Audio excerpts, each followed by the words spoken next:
Luc, chapitre 8. Ensuite, Jésus allait de ville en ville et de village en village, prêchant et annonçant la bonne nouvelle du royaume de Dieu.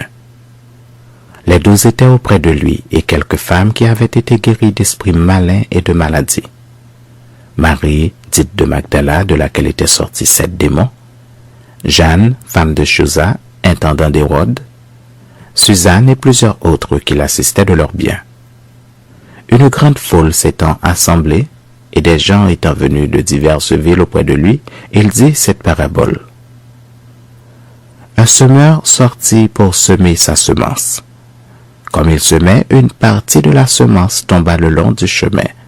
Elle fut foulée aux pieds, et les oiseaux du ciel la mangèrent. Une autre partie tomba sur le roc. Quand elle fut levée, elle sécha, parce qu'elle n'avait point d'humidité. Une autre partie tomba au milieu des épines. Les épines crurent avec elle et l'étouffèrent. Une autre partie tomba dans la bonne terre. Quand elle fut levée, elle donna du fruit au centuple. Après avoir ainsi parlé, Jésus dit à haute voix, que celui qui a des oreilles pour entendre, entende. Ses disciples lui demandèrent ce que signifiait cette parabole. Il répondit, « Il vous a été donné de connaître les mystères du royaume de Dieu, mais pour les autres, cela leur est dit en parabole afin qu'en voyant ils ne voient point et qu'en entendant ils ne comprennent point. » Voici ce que signifie cette parabole. La semence, c'est la parole de Dieu. Ceux qui sont le long du chemin, ce sont ceux qui entendent, puis le diable vient et enlève de leur cœur la parole, de peur qu'ils ne croient et soient sauvés. Ceux qui sont sur le roc, ce sont ceux qui, lorsqu'ils entendent la parole, la reçoivent avec joie.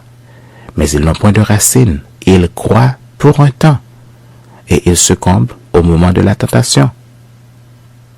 Ce qui est tombé parmi les épines, ce sont ceux qui, ayant entendu la parole, s'en vont et la laissent étouffer par les soucis, les richesses et les plaisirs de la vie, et ils ne portent point de fruits qui viennent à maturité.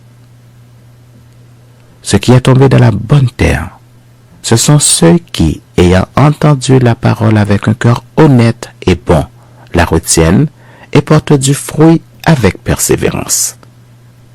Personne, après avoir allumé une lampe, ne la couvre d'un vase ou ne la met sous un lit, mais il la met sur un chandelier afin que ceux qui entrent voient la lumière. Car il n'y a rien de caché qui ne doive être découvert, ni rien de secret qui ne doivent être connus et mis au jour. Prenez donc garde à la manière dont vous écoutez, car on donnera à celui qui a, mais à celui qui n'a pas, on ôtera même ce qu'il croit avoir. La mère et les frères de Jésus vinrent le trouver, mais ils ne purent l'aborder à cause de la foule.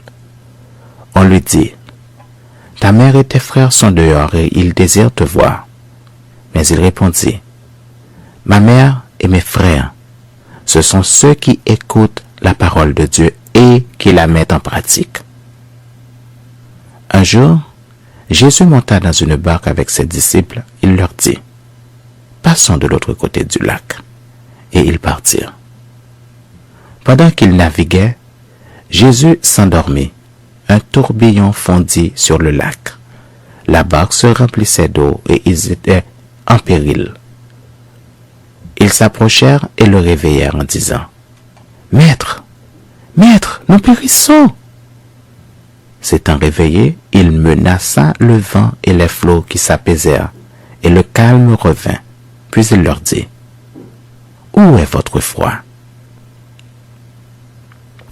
Saisis de frayeur et d'étonnement, ils se dirent les uns aux autres, « Quel est donc celui-ci qui commande même au vent et à l'eau et à qui ils obéissent ?» Ils abordèrent dans le pays des Gérésanéens qui est vis-à-vis de la Galilée. Lorsque Jésus fut descendu à terre, il vint au-devant de lui un homme de la ville qui était possédé de plusieurs démons. Depuis longtemps, il ne portait point de vêtements et avait sa demeure non dans une maison, mais dans les sépulcres. Ayant Ayant vu Jésus, il poussa un cri, se jeta à ses pieds et dit d'une voix forte, « Qu'y a-t-il entre moi et toi, Jésus, fils du Dieu très haut? Je t'en supplie, ne me tourmente pas. » Car Jésus commandait à l'esprit impur de sortir de cet homme, dont il s'était emparé depuis longtemps. On le gardait lié de chaînes et les fers aux pieds, mais il rompait les liens, et il était entraîné par le démon dans les déserts. Jésus lui demanda, « Quel est ton nom? »« Légion, répondit-il, car plusieurs démons étaient entrés en lui. Et il priait instamment Jésus de ne pas leur ordonner d'aller dans l'abîme.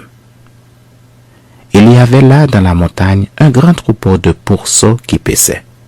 Et les démons supplièrent Jésus de leur permettre d'entrer dans ces pourceaux. Il le leur permit.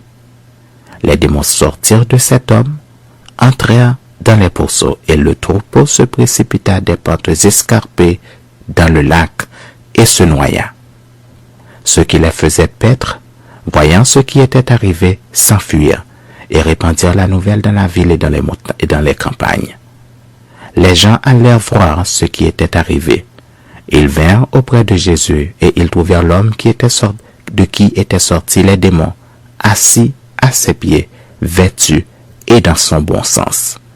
Et ils furent saisis de frayeur.